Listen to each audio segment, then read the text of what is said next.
Welcome to day 6 of 50 crochet flower series. ഇന്ന് നമ്മൾ ചെയ്യാൻ പോകുന്നത് പാൻസി ഫ്ലവേഴ്സ് ആണ്. പാൻസി ഫ്ലവേഴ്സ് കണ്ടിട്ടില്ലാത്തവർക്ക് ഒരു ഫോട്ടോ ഞാനിവിടെ കൊടുക്കുന്നുണ്ട്.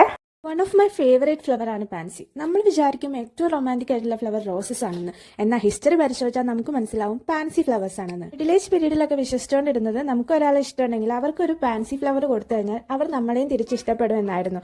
അന്നൊക്കെ സ്ത്രീകൾ കിടന്നുറങ്ങുന്നതിന് മുമ്പ് തലയണയുടെ അടിയിൽ ഒരു പാൻസി ഫ്ലവർ വെക്കും.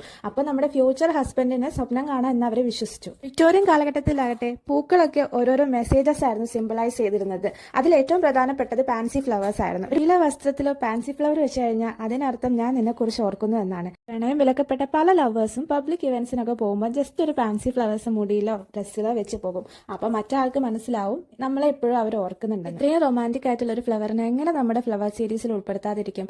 എന്റെ പാൻസി ഫ്ലവേഴ്സ് നിങ്ങൾക്ക് ഇഷ്ടപ്പെട്ടോ എന്ന് കമന്റ് ചെയ്യണേ. അതേപോലെ തന്നെ നിങ്ങളുടെ ഫേവറേറ്റ് ഫ്ലവർ ഏതാണെന്നത് കൂടി കമന്റ് ചെയ്യുക. അപ്പോൾ നമ്മുടെ ഫ്ലവർ സീരീസിൽ അതുകൂടെ ഇൻക്ലൂഡ് ചെയ്യാലോ. എന്തായാലും ഇനി നമുക്ക് നെക്സ്റ്റ് പാർട്ടിൽ കാണാം.